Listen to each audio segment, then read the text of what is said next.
Assalamualaikum warahmatullahi wabarakatuh. Salam sehat selalu. Kita bertemu kembali anak-anak. Sekarang BK akan memberikan resum tentang materi anabolisme LKS 3. Untuk mencatat konsep-konsep yang penting, silahkan kalian siapkan buku catatan kalian dan LKS kalian. Seperti biasa, Bu Eka akan menjelaskan materi berdasarkan bagan yang ada di LKS kalian. Baiklah, kita mulai. Anabolisme, seperti kemarin sudah kita pelajari bahwa anabolisme adalah proses penyusunan senyawa kompleks dari senyawa sederhana. Contoh anabolisme adalah peristiwa fotosintesis. Kenapa fotosintesis disebut anabolisme? Mari kita lihat dari reaksi kimia dari fotosintesis. Reaksi kimia fotosintesis adalah 6CO2 plus 6H2O menjadi C6H12O6 plus 6O2. Anabolisme adalah energi penyusunan. Karena penyusunan maka perlu energi. Maka energinya fotosintesis diperoleh dari cahaya. Karena itu reaksi lengkapnya 6CO2 plus 6H2O plus energi cahaya menjadi 1C6H12O6 plus 6O2. Fotosintesis terjadi di kloroplas. Perhatikan gambar kloroplas di LKS kalian. Kloroplas seperti mitokondria, dia adalah organel sel bermembran ganda. Membran luarnya yang lurus, membran dalamnya yang berbentuk saluran yang disebut dengan tilakoid dan bertumpuk-tumpuk yang disebut dengan grana. Di dalam tilakoid dan grana inilah terdapat klorofil. Apa fungsi klorofil pada fotosintesis? Fungsi klorofil pada fotosintesis adalah untuk menangkap cahaya. Sudah? Kloroplas terdiri dari dua membran, membran luar dan membran dalam. Membran dalamnya disebut tilakoid dan grana. Di antara ruang antar membran seperti mitokondria, maka kloroplas juga punya cairan. Cairannya disebut dengan stroma. Fotosintesis terdiri dari dua tahap, reaksi terang dan reaksi gelap. Sekarang kita akan bicara reaksi terang pada fotosintesis. Lihat gambar di LKS kalian. Pada reaksi terang dibutuhkan alat yang disebut dengan fotosistem. Fotosistem yang bekerja pada reaksi terang ada dua, fotosistem 1 dan fotosistem 2. Pada masing-masing fotosistem terdapat klorofil, akseptor elektron, dan enzim. Perhatikan, kita mulai dari fotosistem 2. Kenapa fotosistem 2 yang pertama kita bahas tidak fotosistem 1? Karena sumber elektron yang pertama yang diperoleh dari H2O itu terjadi pada fotosistem 2. Fotosistem 2 terdiri dari klorofil P680, akseptor elektronnya ada 2, Pg, plastoquinon, dan Pc, plastosianin. Sedangkan enzimnya ada sitokrom oksidase. Pada fotosistem 2, klorofilnya P700, akseptor elektronnya ferredoxin, dan enzimnya NADP reduktase. Kita mulai proses yang terjadi pada fotosistem 2. Pada saat elektron menerima cahaya, maka energi cahaya yang diterima oleh P680 akan digunakan untuk mengubah menghidrolisis H2O, memecah H2O menjadi O2 plus 2H plus 2 elektron. Diulangi. Jika fotosistem 2 klorofil P680 menerima energi, maka energinya digunakan untuk memecah H2O menjadi O2 plus 2H plus 2 elektron. Karena yang dibutuhkan pada fotosintesis ada 6 H2O, maka dihasilkan 6 O2 plus 12 H plus 12 elektron. Kemana O2-nya? O2-nya dikeluarkan. Kemana H plus dan elektronnya? H plus dan elektronnya akan tereksitasi naik ke klorofil antena, kemudian diterima oleh Peggy, kemudian masuk ke sitokrom oksidase. Pada enzim sitokrom oksidase, maka setiap elektron yang masuk akan menghasilkan 1 ATP. Karena ada 12 elektron yang masuk, maka dihasilkan 12 ATP. Dari mana ATP itu? ATP itu diperoleh dengan mengubah ADP plus P menjadi ATP. Setelah H plus, 12 H plus dan 12 elektron di sitokrom oksidase, maka elektron dan H plusnya diterima oleh PC, akseptor PC. Oleh PC, kemudian elektronnya diberikan ke fotosistem 1. Sudah? Pada fotosistem 2, elektron yang berasal dari H2O kemudian berakhir di klorofil fotosistem 1. Karena elektronnya tidak kembali, maka proses transfer elektron ini disebut transfer elektron non-siklik. Sudah? Pada fotosistem 2 terjadi transfer elektron non-siklik yang menghasilkan ATP. Karena yang masuk elektronnya 12, maka ATP yang dihasilkan adalah 12. Proses pembentukan ATP disebut fotofosforilasi. Karena itu, pada fotosistem 2 terjadi fotofosforilasi non-siklik yang menghasilkan 12 ATP. Sudah? Fotosistem 1 menghasilkan 6 O2 yang dikeluarkan dan 12 ATP yang disimpan. Sekarang kita bicara fotosistem 1. Pada saat klorofil 700 menerima energi cahaya, maka energi cahaya itu untuk menaikkan elektron dan H plus ke pusat antena. Klorofil yang di atas. 12H plus 12 elektron kemudian diterima oleh ferredoksin, FD itu. Dari ferredoksin kemudian masuk ke NADP reduktase. Pada enzim ini sama, maka H plus yang masuk ke enzim NADP reduktase akan digunakan untuk mengubah NADP menjadi NADPH. Kalian lihat reaksinya, NADP plus 2H plus menjadi NADPH plus 1H plus. Sudah?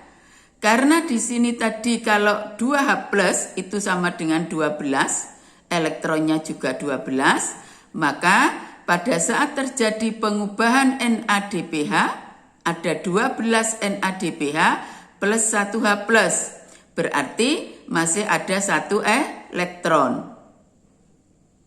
Nah, pada fotosistem 2 dihasilkan 12 NADPH dan ada 6 elektron. Kemana elektronnya? Elektronnya akan dinaikkan ke Fd. Dari Fd ke Pg, dari Pg ke sitokrom oksidase, dari sitokrom oksidase ke Pc, dari Pc kembali ke klorofil P700. Karena masuk ke sitokrom oksidase, maka elektron tersebut menghasilkan ATP. Karena elektron yang masuk 6, maka ATP yang dihasilkan juga 6. Sudah? Untuk membentuk NADPH, elektron yang berasal dari P700 berakhir di NADP reduktase, di H+ itu. Karena berasal dari P700 dan berakhir di NADP reduktase, maka aliran elektron ini disebut aliran elektron non-siklik. Sedangkan ATP-nya, elektronnya berasal dari P700, kemudian ke NADP reduktase, kemudian kembali ke Fd, kembali ke Pg, kembali ke sitokrom oksidase, kembali ke Pc, kembali lagi ke P700. Maka transfer elektron ini disebut transfer elektron siklik. Sudah? Fotosistem 1 menghasilkan 12 NADPH dengan transfer elektron non-siklik dan 6 ATP dengan transfer elektron siklik. Sudah? Maka reaksi terang hasil seluruhnya adalah 6O2 dari hidrolisis H2O yang langsung dikeluarkan, 12 ATP dari fotosistem 2 dengan aliran elektron non-siklik, 12 NADPH dari fotosistem 1 dengan aliran elektron non-siklik, dan 6 ATP dari fotosistem 1 dengan aliran elektron siklik. Maka hasil akhirnya 6O2, 18 ATP, dan 12 NADPH.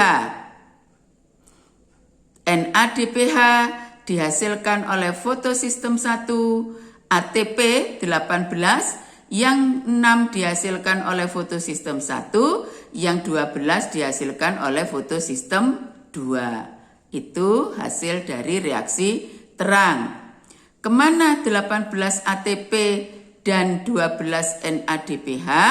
Maka 18 ATP dan 12 NADPH akan masuk ke reaksi gelap. Sudah? Karena reaksi terang itu butuh klorofil untuk mengikat cahaya, maka reaksi terang terjadi di tilakoid dan grana karena klorofilnya ada di sana. Sedangkan reaksi gelap terjadi pada stroma. Kita bicara reaksi gelap. Bahannya fotosintesis CO2 dan H2O. H2O-nya dipakai di reaksi terang, maka CO2-nya dipakai di reaksi gelap. Kalian lihat gambar yang ada di LKS kalian. Sudah? CO2 dari udara ditangkap oleh RUBP. RUBP. Sudah? CO2 C-nya 1, RUBP C-nya 5. Sudah? 1 ditambah 5 sama dengan 6. 6 CO2 diikat oleh 6 RUBP menghasilkan 6 senyawa Robisco. Yang di sini tidak ditulis. 6 senyawa Rubisco. Rubisco itu senyawa beratom C6. Sekarang Rubisco tidak ditulis karena cuma reaksi antara. 6 Rubisco itu senyawa beratom C6 diubah menjadi PGA. PGA, fosfogliseral. PGA atom C-nya 3. 6 Rubisco yang beratom C6 diubah menjadi senyawa beratom C3. Karena ini C3 separuhnya Rubisco, karena Rubisco-nya ada 6, maka PGA-nya ada 12. Sudah ya? Dimengerti? Kenapa 12 PGA? 6 CO2 diikat 6 RUBP. CO2 C-nya 1, RUBP C-nya 5 menjadi senyawa beratom C6. Ada 6 senyawa beratom C6 diubah menjadi senyawa beratom C3. Maka 6 senyawa beratom C6 menjadi 12 senyawa beratom C3. Sudah? PGA, fosfogliserat, diubah menjadi fosfogliseraldehid. PGA atom C-nya 3, PGAL juga atom C-nya 3. Maka 12 PGA diubah menjadi 12 PGAL. Untuk mengubah 12 PGA menjadi 12 PGAL, diperlukan 12 ATP dan 12 NADPH. Sudah? Sekarang ada 12 PGAL. PGAL itu atom C-nya 3 tadi ya. Dari 12 PGAL, yang 2 PGAL akan diubah menjadi glukosa. Glukosa itu atom C-nya 6. PGAL atom C-nya 3. Maka untuk mensintesis glukosa yang beratom C6 hanya diperlukan 2 PGAL. 2 kali 3 ada 6. Sudah? Di sini ada 12 PGAL. Maka yang digunakan untuk membentuk glukosa hanya 2 PGAL, maka di sini ada 10 PGAL yang tersisa. Sudah? PGAL beratom C3. Kalau ada 10 PGAL berarti ada 30 atom C. PGAL akan diubah menjadi RUBP. RUBP adalah senyawa beratom C5. PGAL, kalau 10 PGAL atom C-nya 30, sedangkan RUBP atom C-nya 5, maka 30 dibagi 5 ada 6. Maka dari 10 PGAL akan terbentuk 6 RUBP. Untuk membentuk 6 RUBP diperlukan 6 ATP. Sudah? Mengerti? Reaksi gelap ada 4 tahap. 1. CO2 diikat oleh RUBP. Proses ini disebut dengan proses fiksasi, pengikatan. Sudah? 2. PGA diubah menjadi PGAL. Untuk mengubah PGA menjadi PGAL diperlukan tambahan H. Penambahan H pada reaksi kimia disebut reaksi reduksi. Maka proses pengubahan PGA menjadi PGAL disebut proses reduksi. 3. Pengubahan 2 PGAL menjadi 1 glukosa. Dari senyawa kecil, PGAL atom C-nya 3, menjadi glukosa, senyawa beratom C6 lebih besar, maka peristiwanya disebut sintesis, pembentukan. Sudah? RUBP 10 PGAL akan diubah menjadi RUBP. RUBP adalah senyawa pertama yang menfiksasi CO2. Karena PGAL ini membentuk senyawa awal, maka peristiwanya, prosesnya disebut regenerasi. Sudah? Dalam reaksi gelap ada proses fiksasi, ada proses reduksi, ada proses sintesis, ada proses regenerasi. Pada reaksi terang dihasilkan 18 ATP. Pada reaksi gelap diperlukan 12 ATP. Dan diperlukan 18 ATP dan 12 NADPH. ATP dan NADPH-nya ini berasal dari reaksi terang. Reaksi gelap menghasilkan apa? reaksi gelap menghasilkan glukosa. Kita kembali ke reaksi kimia awal. Fotosintesis adalah pengubahan 6CO2 plus 6H2O menjadi 1 C6H12O6 plus 6O2. CO2-nya dipakai pada reaksi gelap, H2O-nya dipakai pada reaksi terang, glukosanya dihasilkan pada reaksi gelap, sedangkan O2-nya dihasilkan pada reaksi terang. Ya, itu fotosintesis. Bagaimana anak-anak? Sudah? Sekarang, berdasarkan hasil pertama pada reaksi gelap, maka tanaman dibagi menjadi 3, yaitu tanaman C3, tanaman C4, dan tanaman cam. Kenapa disebut tanaman C3? Disebut tanaman C3 karena hasil fiksasi dari CO2 menghasilkan senyawa fosfogliseral. Fosfogliseral itu senyawa beratom C3. Karena itu tanamannya disebut tanaman C3. Untuk tanaman C4, CO2-nya difiksasi oleh PEP, fosfoenol pirufat. CO2-nya C-nya 1, PEP C-nya 3. Menghasilkan senyawa yang disebut dengan oksaloasetat. Oksaloasetat adalah senyawa beratom C4. Kalau kamu lupa, lihat kembali siklus Krebs. Oksaloasetat itu adalah senyawa beratom C4.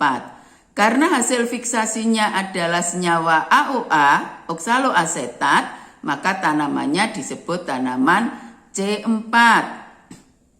Sama dengan cam. Cam, CO2-nya juga diikat oleh PEP dan menghasilkan AOA, oksaloasetat. Nah, ciri-ciri tanaman C3, tanaman C3 CO2-nya langsung diikat oleh RUBP.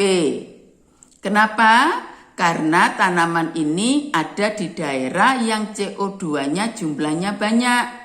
Jumlahnya lebih dari 50 ppm, sehingga RUBP bisa langsung mengikat CO2 dari udara. Sedangkan tanaman C4 hidup di daerah yang kadar CO2 di udaranya kurang dari 50 ppm.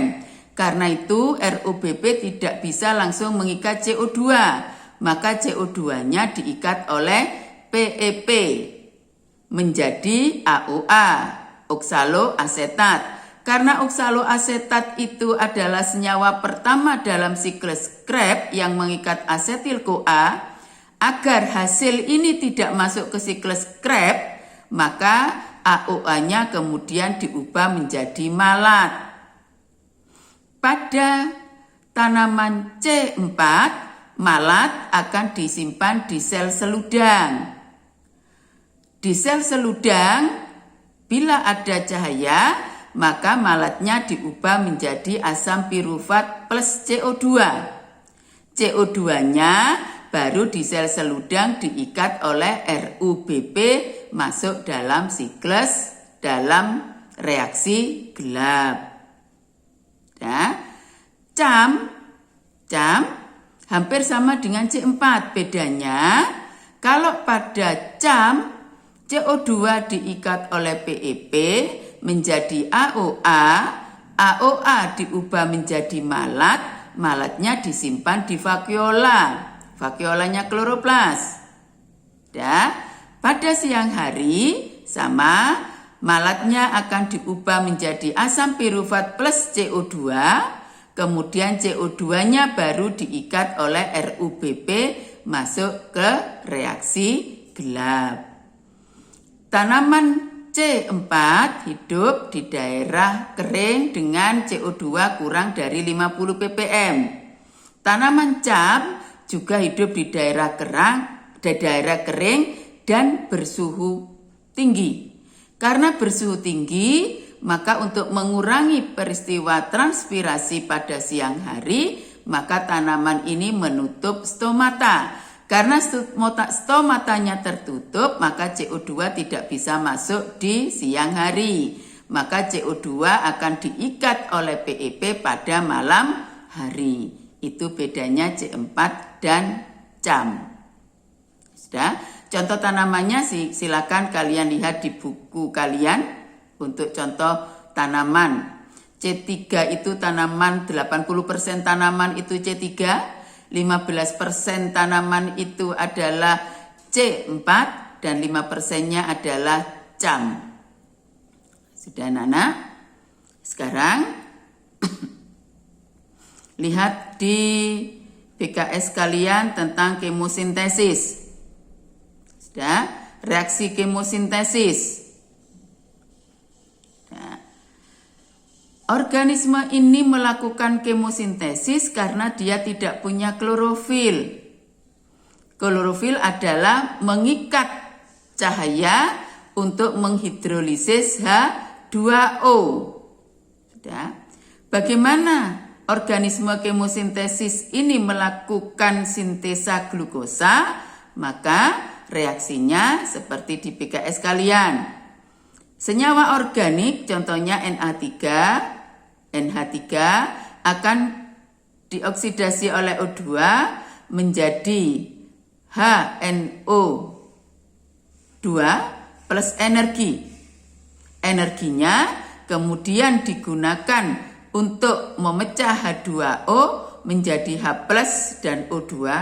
H+-nya diterima oleh CO2 menjadi CH2O atau glukosa, C6H12O6. Tidak? Kalau fotosintesis energinya dari energi cahaya, kalau kemosintesis energinya dari senyawa kimia yang dioksidasi. Itu bedanya kemosintesis dan fotosintesis. Yang terakhir, metabolisme karbohidrat, protein, dan lemak. Kamu lihat skemanya. Karbohidrat akan dicerna, diubah menjadi glukosa. Glukosa kalau lebih akan disimpan dalam bentuk glikogen. Sebagian glukosa akan diglikolisis kemarin, menghasilkan PGAL, fosfoglyceraldehid, sebelum diubah menjadi asam pirufat. Fosfoglyceraldehid akan diubah menjadi asam pirufat masuk ke DO diubah menjadi asetil-CoA masuk ke siklus Krebs dan terus ke transfer elektron akan menghasilkan energi. Itu karbohidrat glukosa. Sekarang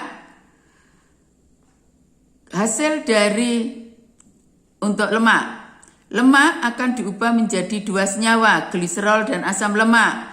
Gliserol diubah menjadi PGA asam pirufat, masuk ke DO, asetil-CoA, siklus Krebs. Asam lemak akan diubah menjadi asetil-CoA, langsung masuk siklus Krebs. Sekarang protein. Protein akan diubah menjadi asam amino diubah menjadi asetil-CoA masuk ke siklus Krebs. Reaksi ini bisa bolak-balik, lihat tanda panahnya. Sudah? Kalau kita makan banyak karbohidrat diubah menjadi glukosa, karena kita tidak perlu energi, glukosanya diubah menjadi glikogen, cadangan makanan di otot. Yang lain, glukosa akan masuk ke glikolisis diubah menjadi PGAL diubah jadi gliserol. Kemudian karena PGAL-nya banyak, maka PGAL diubah menjadi asam pirufat, masuk ke DO menjadi asetil-CoA, karena tidak perlu energi, asetil-CoA diubah menjadi asam lemak. Gliserol dan asam lemak akan menjadi lemak. Jadi kalau kita kebanyakan makan karbohidrat, maka di dalam tubuh kita terdapat banyak glikogen dan lemak.